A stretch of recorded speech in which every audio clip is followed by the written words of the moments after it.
My parents kicked me out for refusing to study business they wanted, so I secretly bought their house, and what happened next left them in shock. I was 22, trying to get my degree and working part-time at this crappy little grocery store that paid me peanuts.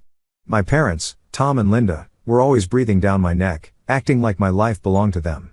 They had this perfect picture in their heads of how my life should turn out, and they weren't shy about pushing me toward it every single day. They thought they knew better, but man, did they have no clue what I actually wanted. One night we were sitting at the dinner table, just a regular Thursday night or something.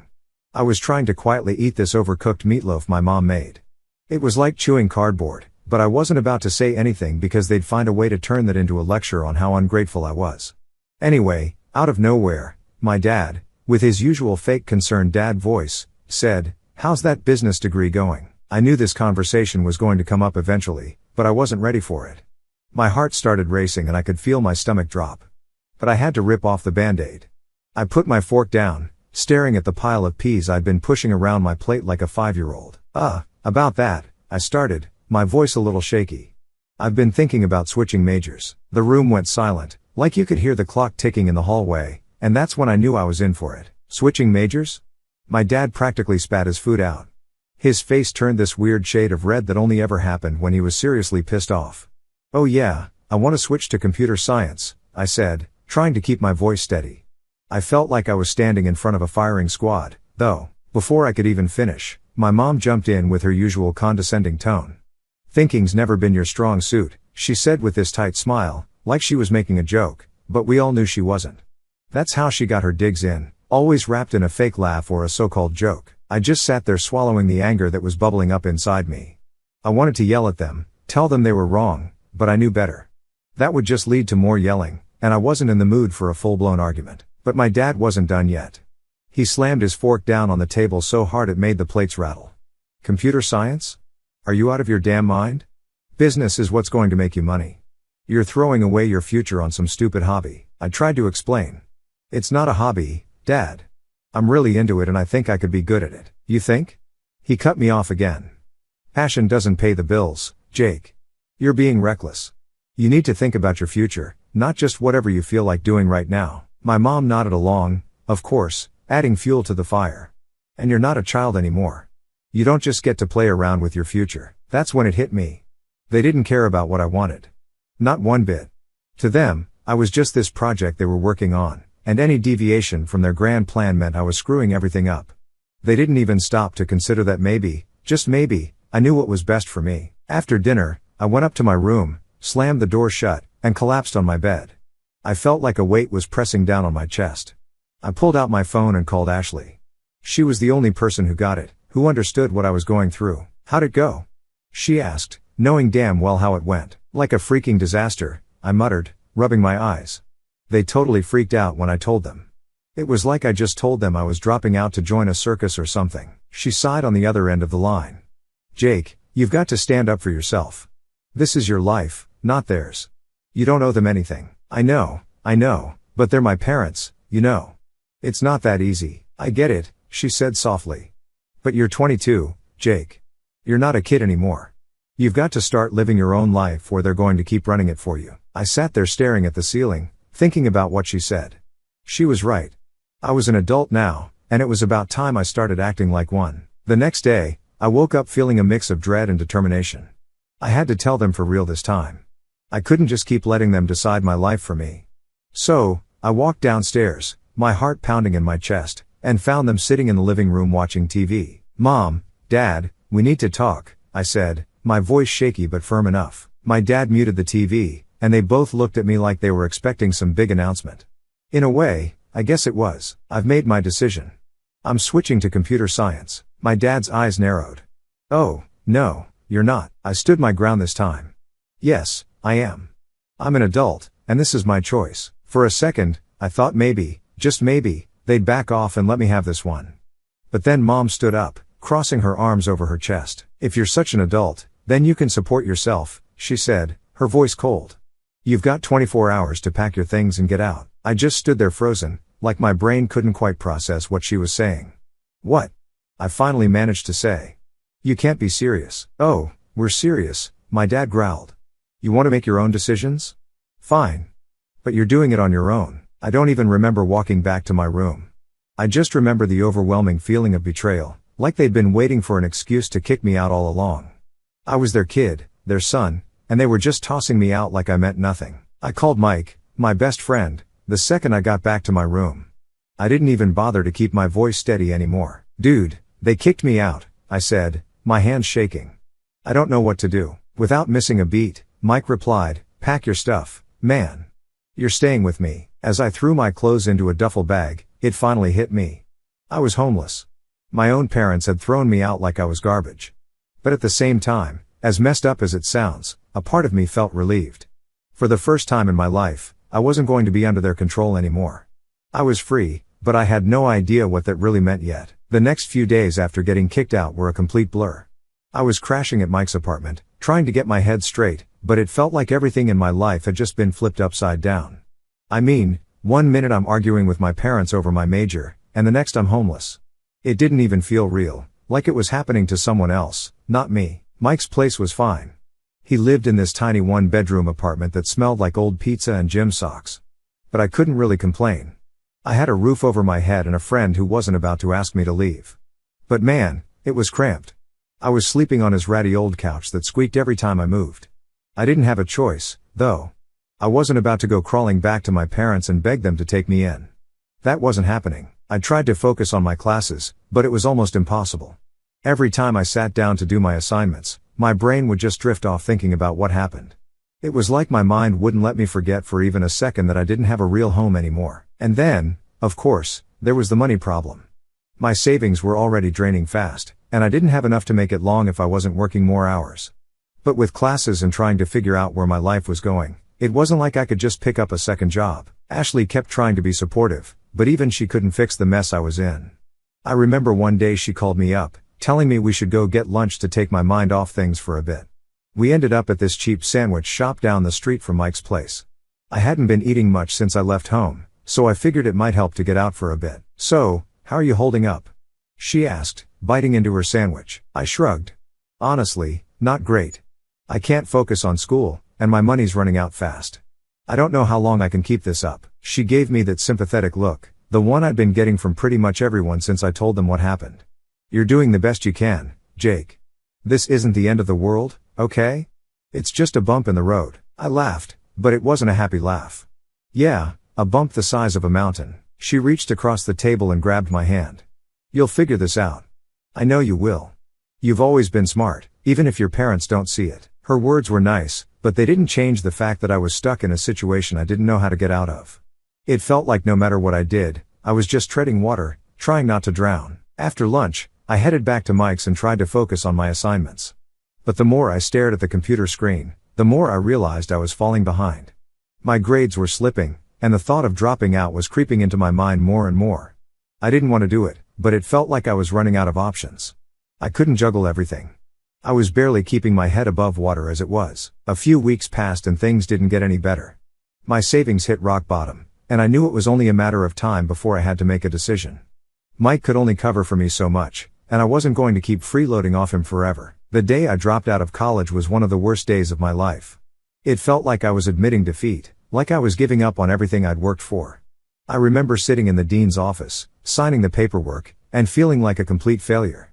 I'd always thought I'd be the first person in my family to finish college, but now that dream was slipping away, just like everything else. As soon as I walked out of that office, it hit me hard. I was on my own with no degree, no solid plan, and barely any money. That night, I sat on Mike's couch staring at my phone, wondering what I was going to do. Ashley called, as she always did, checking in on me. "So, what's the plan now?" she asked softly. "I don't know," I admitted. "I'm looking for more work, but nothing's coming through. It's like every door is closing in my face." There was a pause on the other end, and I could tell she was trying to come up with something to say, something that would make me feel better. "You're not giving up, right?" "I don't have a choice," I said, trying to keep my voice steady. "I dropped out today." "Oh, Jake," she whispered. "I'm sorry, but this isn't the end. You'll find something." "I know you will." I wanted to believe her, but it was getting harder to stay hopeful. I spent the next few days pounding the pavement, applying to every job I could find, but nothing stuck. The only place that offered me anything was Sunnyside Diner, a greasy spoon that felt like it hadn't been cleaned since the 1980s. It wasn't exactly my dream job, but it was better than nothing. They needed someone to flip burgers and mop floors, and I needed money, so I took it. The hours were brutal and the pay was terrible, but at least I had something. I spent my days covered in grease, slapping burgers onto the grill while my manager, Earl, barked orders at me like I was in boot camp. He was a gruff, no-nonsense guy who didn't seem to care about anything but the bottom line. But at least he noticed when I worked hard. After about a month at the diner, Earl pulled me aside during a slow shift. "Kid, you've got a decent work ethic. You interested in picking up some extra hours?" I wiped the sweat off my forehead, trying to look interested. "Yeah, sure. What's up?" "I got a buddy who needs a night guard at this office building downtown. Pays better than here. You in?" I didn't even have to think about it. "Yeah, I'm in." Just like that, I was working 2 jobs, flipping burgers by day and guarding an empty building by night. It wasn't glamorous, but at least it was something. Sleep became a luxury I couldn't afford. Most nights I was running on fumes, barely able to keep my eyes open. But I had no other choice. I had to survive. Ashley kept sending me links to tech internships, trying to help me get back on track. But I just didn't have the time or energy to apply. My life was all about survival now. It wasn't about chasing dreams or passions anymore. It was about keeping my head above water day by day. Every night as I sat in that dark, empty office building, staring at the flickering lights of the city outside, I couldn't help but wonder how the hell my life had turned out like this. Just a few months ago, I had plans, dreams, and a future. Now, I was just trying to get by, one shift at a time. And the worst part was, I didn't see a way out. Working 2 jobs was hell, straight up. No other way to describe it. The diner was greasy and chaotic, and the night shifts at that empty office building were just mind-numbing. I was running on like 4 hours of sleep, drinking energy drinks like they were water, and basically living out of a beat-up backpack that I took everywhere. But at least I had some money coming in. It wasn't much, but it was enough to keep me going. Mike didn't say it, but I think he was relieved that I could start pitching in for rent. I didn't want to be that guy freeloading off my best friend while my life fell apart. So, I made sure to hand him whatever I could. I was still crashing on his couch, but at least now I wasn't a total burden. Then, out of nowhere, things started to shift. I don't know if it was dumb luck or the universe finally giving me a break. But one day, while I was flipping burgers at the diner, this guy came in for lunch. I didn't think anything of it at first, just another random customer. He looked kind of tired, like the rest of us who worked too many hours for not enough pay. After his meal, he came up to the counter to pay, and as I handed him his change, he glanced at the computer screen I had opened behind the register.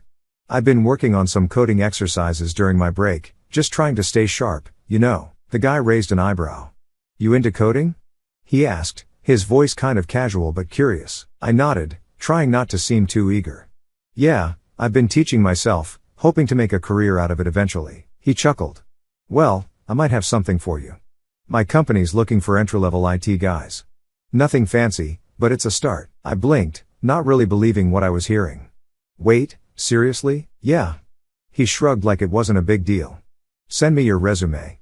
I'll put in a word for you." He handed me his business card, and I swear my hands were shaking as I took it. It was like this tiny shred of hope that I hadn't felt in months. That night, I didn't even care how tired I was from the double shifts.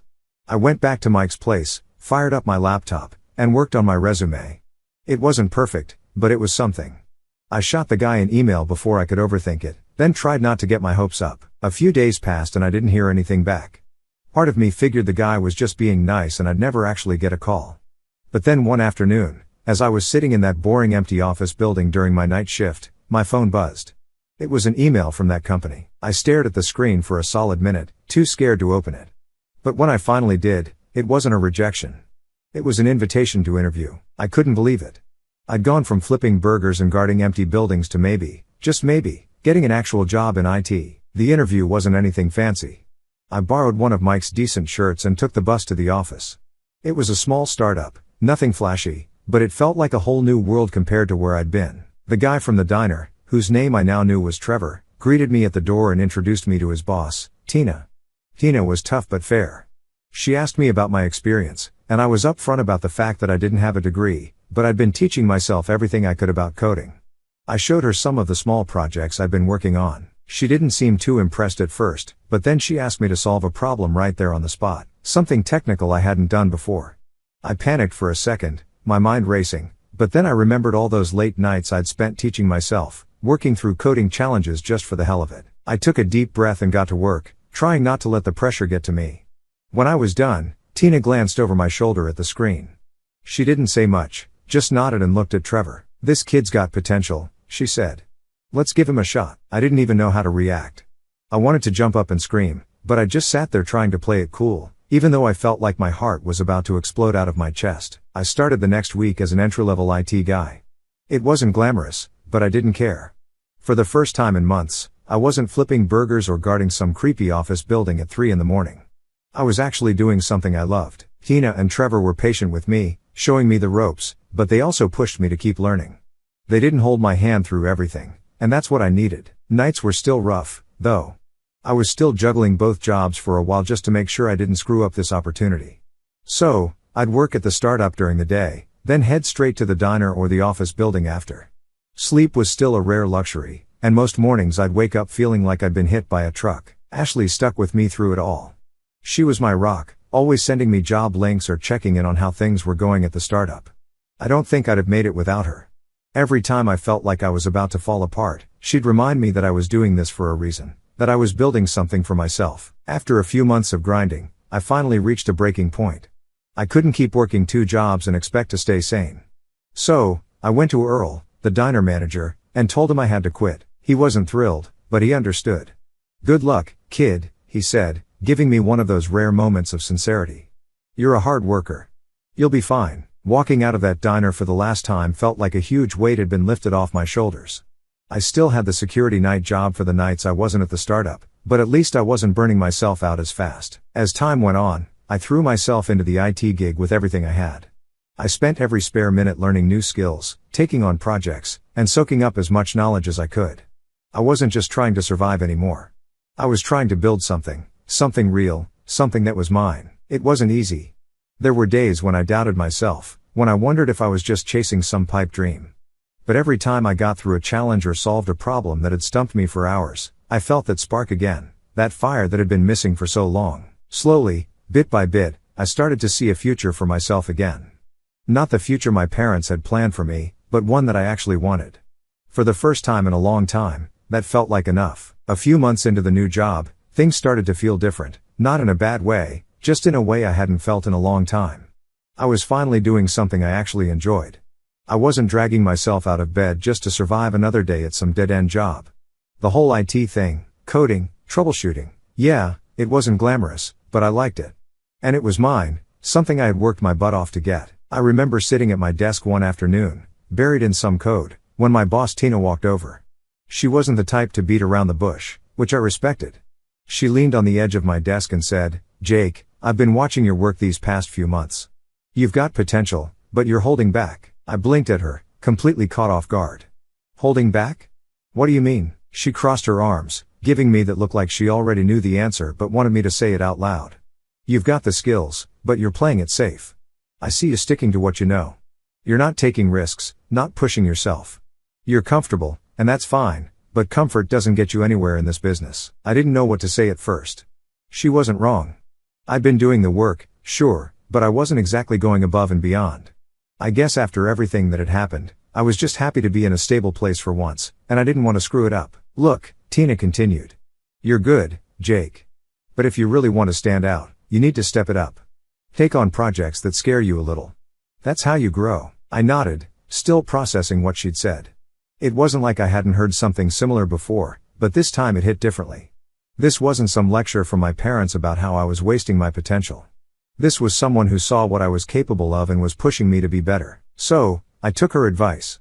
I started volunteering for more complex projects, stuff I wasn't entirely sure I could handle. There were definitely moments where I felt like I was in way over my head, but every time I figured something out, that feeling of accomplishment made it all worth it. One day, Tina assigned me this big project for a new client. It was way more responsibility than I'd ever had before, and part of me was freaking out, but another part of me was excited.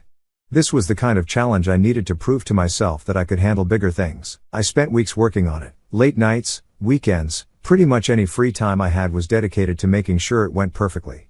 When I finally submitted the finished project, I felt like I'd just run a marathon.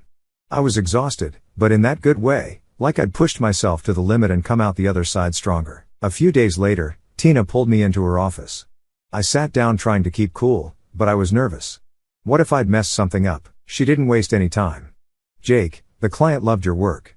They're moving forward with everything you suggested. I let out a breath I didn't even realize I'd been holding.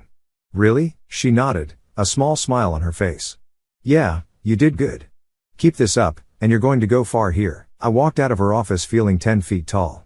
For the first time in what felt like forever, I wasn't just surviving. I was thriving. I started to see a future that wasn't just about scraping by, but actually building something real. The more I threw myself into my work, the more I realized how much I'd been holding back, not just in my job, but in life. It was like this fog had lifted, and I could finally see what I was capable of if I stopped letting fear hold me back. It wasn't easy, and I made plenty of mistakes along the way, but each one taught me something, pushed me forward. Around that time, things with Ashley started to shift, too. She'd always been supportive, but now she seemed proud of me in a way she hadn't before. We'd go out to dinner, and instead of me venting about my crappy jobs or money problems, I'd be talking about this new project I was working on or some cool thing I'd learned, and she'd listen, really listen. Like she could see I was finally on the path I was meant to be on. One night, we were sitting on her couch after I'd just finished a particularly brutal week of work. I was exhausted, but in a good way. She looked over at me with this smile on her face. I always knew you'd get here. Maybe not in the way you planned, but you're doing it. You're making it happen. I didn't know how to respond to that. I mean, she'd been with me through the worst of it, through the days when I didn't even know if I'd make rent or where my next paycheck was coming from. But she stuck around, never once making me feel like I wasn't enough. Hearing her say that, it hit me how lucky I was to have someone like her in my corner. Thanks, I said, my voice a little rougher than I meant it to be. I don't think I'd have made it this far without you. She laughed, shaking her head. You would have. You just needed a push. Maybe she was right, but having her there made the whole thing a lot easier to handle. Things started to pick up from there.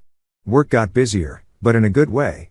I was taking on more responsibility, getting better at what I did, and people were starting to notice. Tina kept giving me more complex projects, and every time I finished one, I felt more confident in my abilities. The money, well, it was still tight, but it was getting better.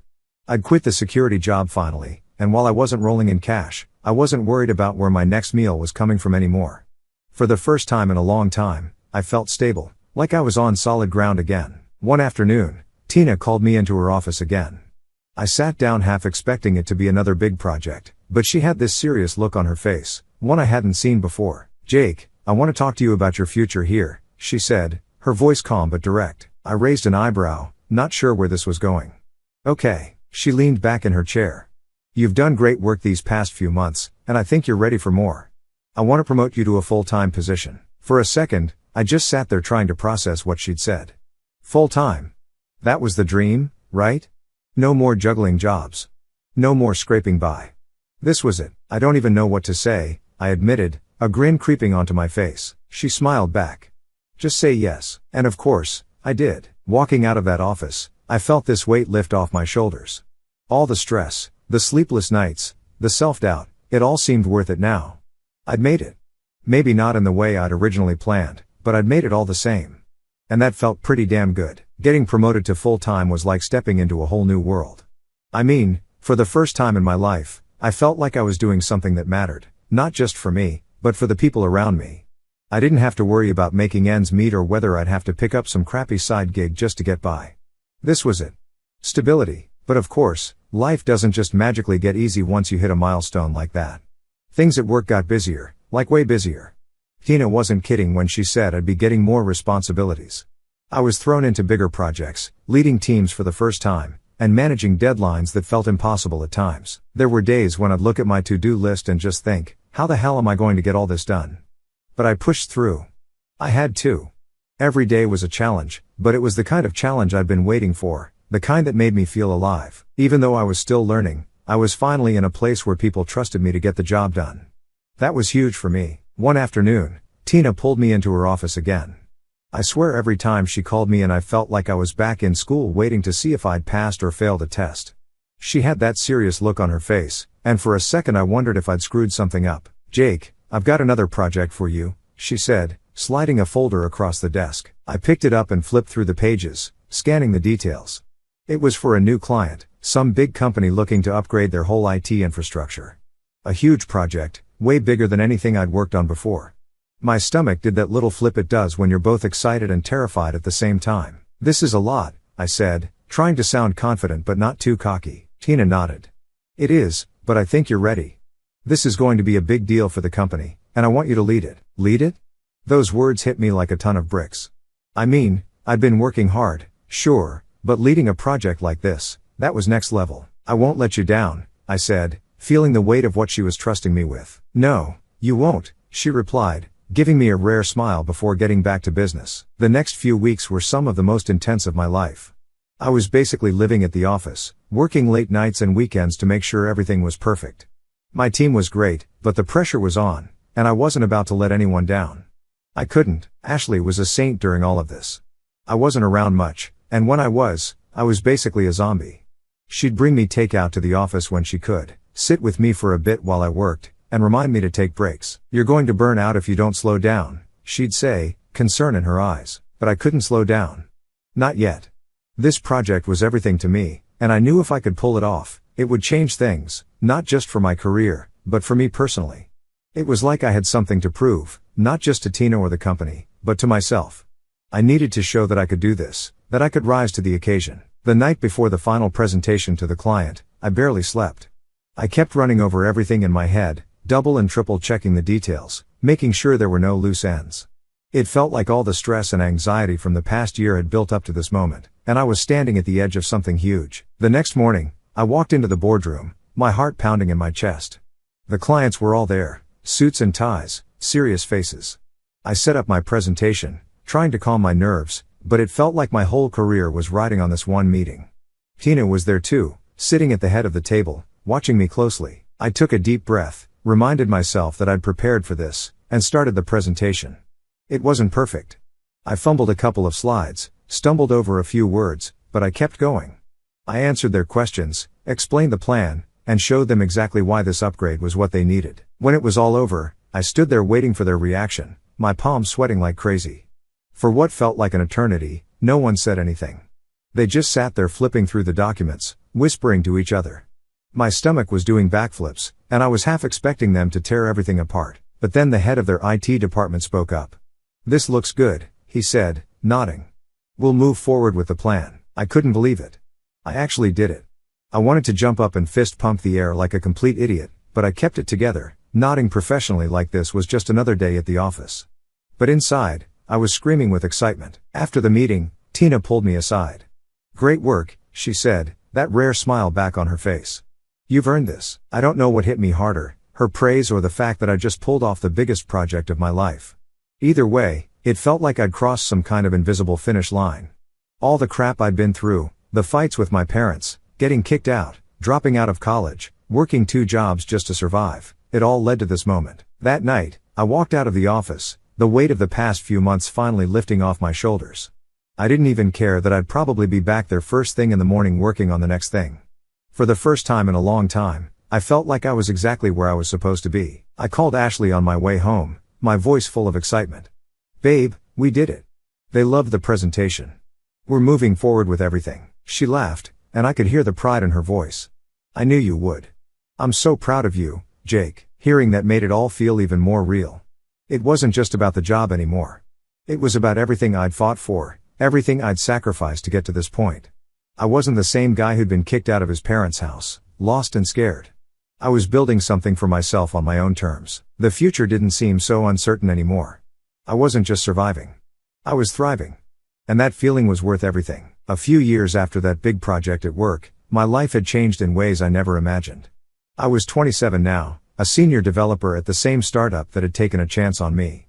Tina had become more than a boss, she was a mentor, a friend. The company had grown, and so had I. I'd even gone back to school part-time, finishing the computer science degree on my own terms, paid for with my own money. Ashley and I had moved in together into a nice apartment downtown.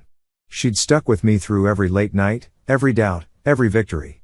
We weren't rich, but we were comfortable, and more importantly, we were happy. Then one day, I got a call from a real estate agent I'd been working with quietly for months. "Jake, the bid went through. The house is yours." My parents' house. The one they'd kicked me out of 5 years earlier. I didn't tell them. Not yet. I had the deed transferred, the mortgage switched into my name, everything done through a trust so they'd never suspect. When the first rent notice arrived, tripled from what they'd been paying themselves as owners, they opened it at the kitchen table, the same table where they'd crushed my dreams. I waited a week, then drove over on a Saturday morning. I knocked, and when Dad opened the door, his face went white. "Jake?" "Hey, Dad. I'm your new landlord." Mom appeared behind him, clutching the rent notice. This is a mistake." "No mistake." I handed them the folder with all the paperwork. "You told me to support myself. So I did. And now I own the roof over your head." They tried to argue, to yell, to bargain. But the contract was ironclad. I gave them two choices: pay the new rent or move out in 30 days. They paid. Every month, the check arrived like clockwork. I never raised it again. I didn't need to. The victory wasn't the money, it was watching them swallow their pride and realize the son they'd thrown away had built an empire without them. Sometimes Ashley and I drive past the old house. I slow down just enough to see Dad mowing the lawn or Mom watering the flowers. They wave awkwardly now, and I wave back. I chose my own path. And in the end, I bought theirs too.